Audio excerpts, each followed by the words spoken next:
अस्सलाम वालेकुम hi friends welcome to Afifa's world இன்னைக்கு நாம மசாலா சுண்டல் பீச்ல விப்பாங்கல அந்த மாதிரி சுண்டல் எப்படி செய்யறதுன்னு பார்க்க போறோம். சாரி फ्रेंड्स என்னால 2 டேஸ் வீடியோ போட முடியல. என்னோட கேஸ் ஸ்டவ் கொஞ்சம் டேமேஜ் ஆயிடுச்சு. அதனால தான் போட முடியல. இன்னையில இருந்து நான் கண்டினியூ பண்றேன்.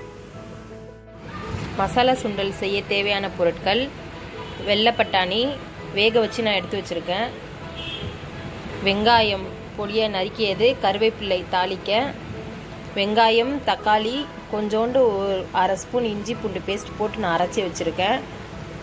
உப்பு தேவையான அளவு, மிளகாய்த்தூள் 1 டேபிள் ஸ்பூன், மல்லித்தூள் 1 டேபிள் ஸ்பூன், சீரகத்தூள் 1/4 ஸ்பூன், கரம் மசாலா 1/4 ஸ்பூன், மஞ்சள்தூள் தேவையான அளவு, எண்ணெய் தேவையான அளவு.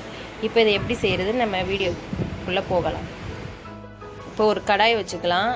அதில் தேவையான அளவு எண்ணெய் ஊற்றிக்கலாம்.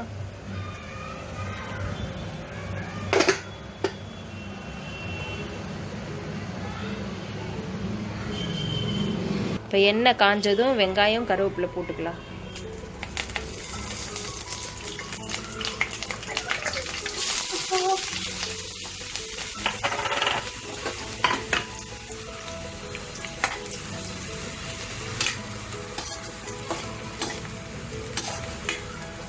வெங்காயம் நல்லா வதங்கினோன்னே இந்த அரைச்சி வச்சிருக்கிற பியூரியும் சேர்த்துக்கணும் நம்ம.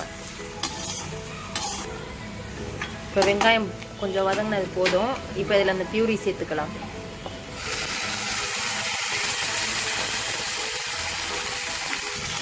அந்த பியூரி சேர்த்து அது நல்லா அது பச்சை வாசனை போகிற வரையும் நல்லா நம்ம வதக்கணும்.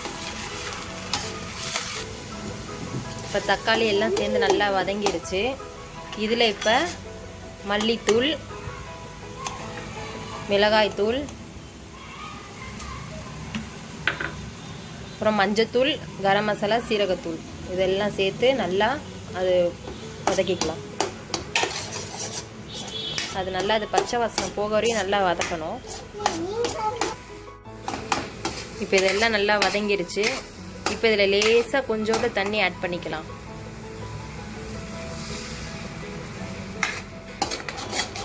தண்ணி சேர்த்து அதெல்லாம் கொஞ்சம் கொதிக்கட்டும். கொதிச்சதுக்கப்புறம் நம்ம அந்த பட்டாணி ஆட் பண்ணிக்கலாம். பட்டாணி வேக வைக்கும் போது நான் உப்பு மஞ்சத்தூள் போட்டு வேக வச்சுருக்கேன். இப்போ இது நல்லா கொதிச்சிருச்சு. இதில் நம்ம இப்போ சுண்டல் ஆட் பண்ணிக்கலாம்.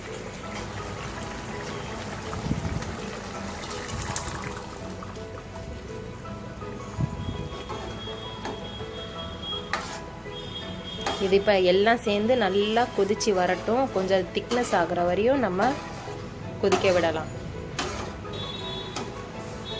உப்பு சேர்த்துக்கலாம். உப்பு பார்த்து சேர்த்துக்கோங்க, ஏன்னா நம்ம பட்டாணியில் ஏற்கனவே போட்டிருக்கோம் அதனால். இப்போ இது நல்லா கொதிக்குது. இது நல்லா கொஞ்சம் திக்காகிற வரையும் கொதிக்க விடலாம்.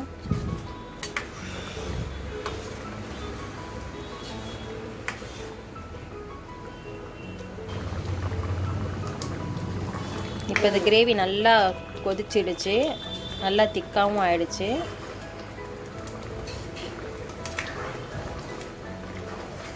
இப்போ மசாலா சுண்டல் ரெடி ஆகிடுச்சு.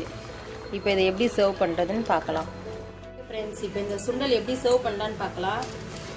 நான் இன்னைக்கு வந்து மசால் வடை கிறிஸ்பியாக குட்டி குட்டியாக பால்ஸ் போட்டு வச்சுருக்கேன்.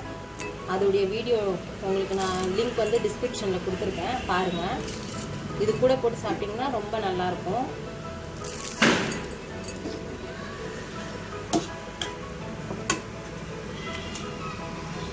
நல்லா டேஸ்டியாக நல்லாயிருக்கும் இந்த வடையோடு சேர்த்து சாப்பிட்டோம்னு சொன்னால். அப்படி உங்களுக்கு வடை இல்லைன்னா நீங்கள் கார்ன்ஃப்ளேக்ஸ் மிக்சர் அப்படி ஏதாவது போட்டுக்கலாம். கொஞ்சம் வெங்காயம் நறுக்கினது, கொத்தமல்லி.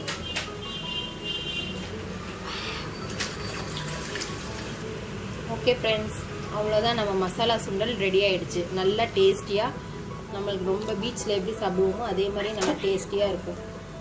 இந்த வீடியோ உங்களுக்கு பிடிச்சிருந்துச்சுன்னா லைக் பண்ணுங்கள், ஷேர் பண்ணுங்கள், மறக்காமல் சப்ஸ்கிரைப் பண்ணுங்கள்.